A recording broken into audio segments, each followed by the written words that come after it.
So Half-Life just got an update, 25 years after it launched. So did Empire at War, 17 years after it launched.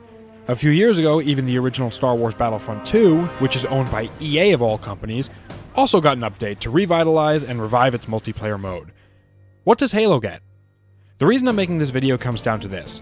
On my last video talking about Halo, where I pointed out that MCC is dying and 343 is basically letting it, I got a lot of comments that went along the lines of, what do you expect? You didn't want microtransactions in MCC, so of course they're not supporting it anymore. It's not financially viable. To that I ask, how do you explain the games I just mentioned still getting support years after being released? Half-Life is out for 25 years and Valve gives us the game for free and an update. Halo 1 is out for 22 years, and 343 gives us a $20 skin and a broken free-to-play excuse of a game.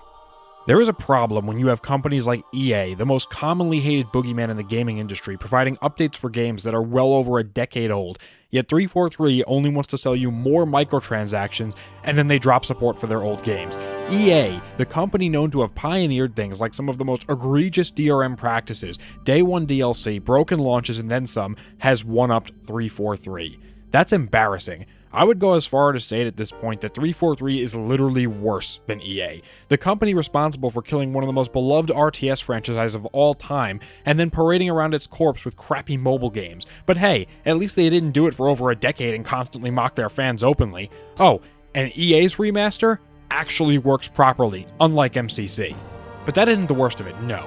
The fact of the matter is, MCC dramatically flopping due to 343's greed and incompetence not once, but twice, is nothing new. In fact, under 343's direction, there have been multiple games and projects that have been shelved, shut down, or otherwise abandoned.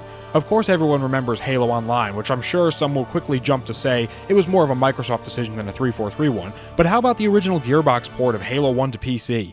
In 2014, the GameSpy server shut down, rendering Halo 1's multiplayer mode inaccessible to fans on PC. But it was actually a Bungie developer and a couple of passionate Halo fans that released a patch for the game so multiplayer could still be played on non-GameSpy servers. That's right, Bungie, despite not having anything to do with Halo for years at that point, had to save Halo on PC because for some reason 343 refused to do so. Now let's talk about Halo Wars 2, another game 343 is virtually given no support. Crashes, no Steam release, dead multiplayer, lackluster amount of content, given the fact that this game with all its DLCs cost over $100. Oh, and it still had microtransactions.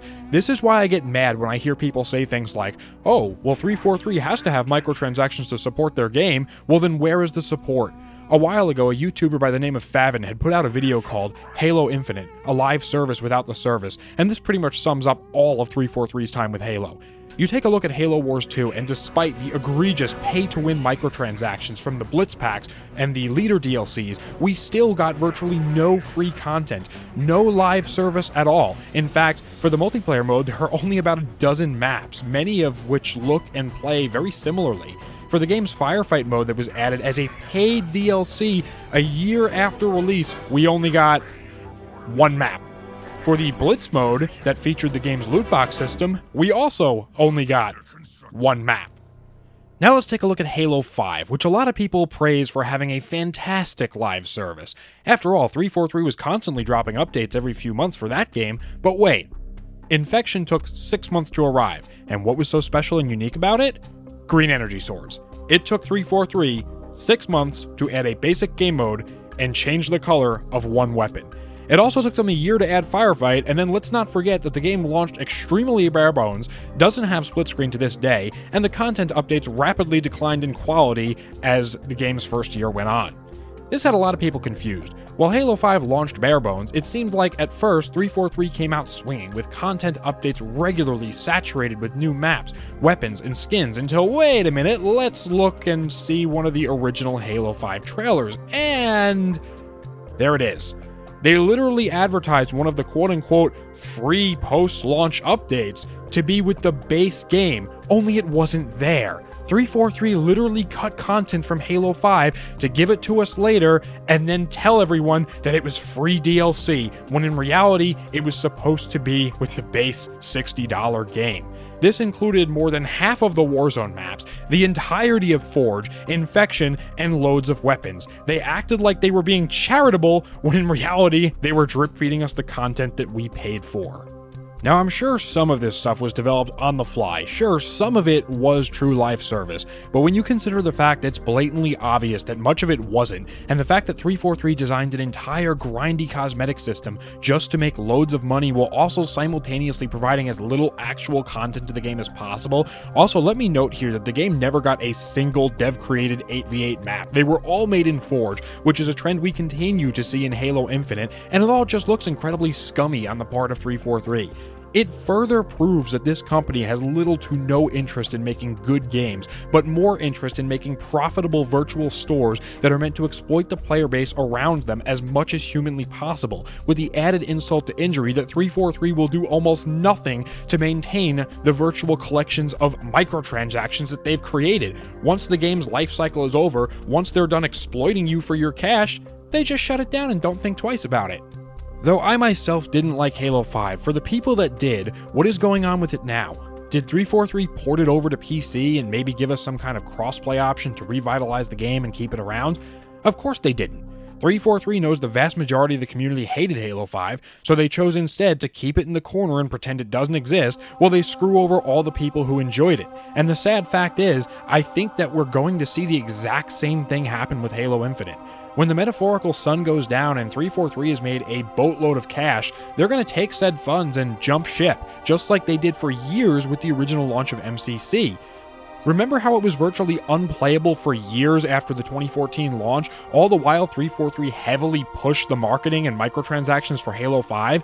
They laughed all the way to the bank while telling us we were entitled for expecting the $60 product to work properly. So the lack of continued support or actual proper bug fixes for MCC, which it needs a lot of to this day, has little to do with microtransactions or funding. The reality is 343 and Microsoft have plenty of money to support and upkeep these old games, yet they simply choose not to. While I'm not blind to the fact that a lot of this does have to do with Microsoft's hiring practices and policies, at the same time I can't help but think that it's also got a lot to do with 343 specifically.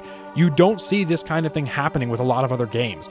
Like I said at the start of this video, Half-Life is 25 years old, a literal quarter of a century, and yet it still gets updates, and the other day the game was free.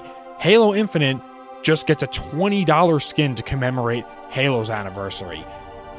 I don't know how people are still defending this. It almost seems to me like 343, through selective enforcement of rules and bans, intentionally encourages an environment of forced positivity on their subreddits, their Discord server. Before it got shut down, the Halo Waypoint forums.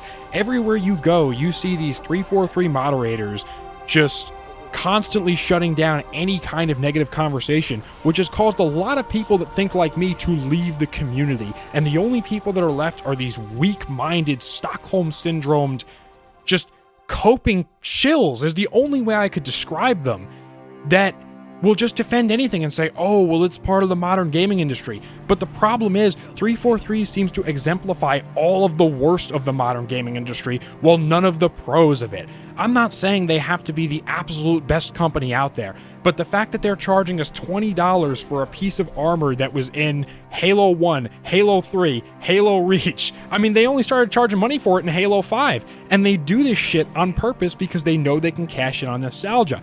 Halo Infinite as itself, the whole game is just nostalgia bait. It's just like this weird collage and collection of, hey guys, look at this, remember this armor from the past, remember that armor from the past? Well, you can relive your childhood too for the low price of $15.99. And it's just absurd, and I've just had enough of it. But went a little off script there, but that's going to be it for me. Leave your comments in the section below. Leave your likes, leave your dislikes, leave your long, angry hate rants. It actually really does help me in the algorithm, and I make money off of them. So thanks for leaving those. For all of you, haters and all, have a great day. Stay safe as always. Thank you for watching, and goodbye.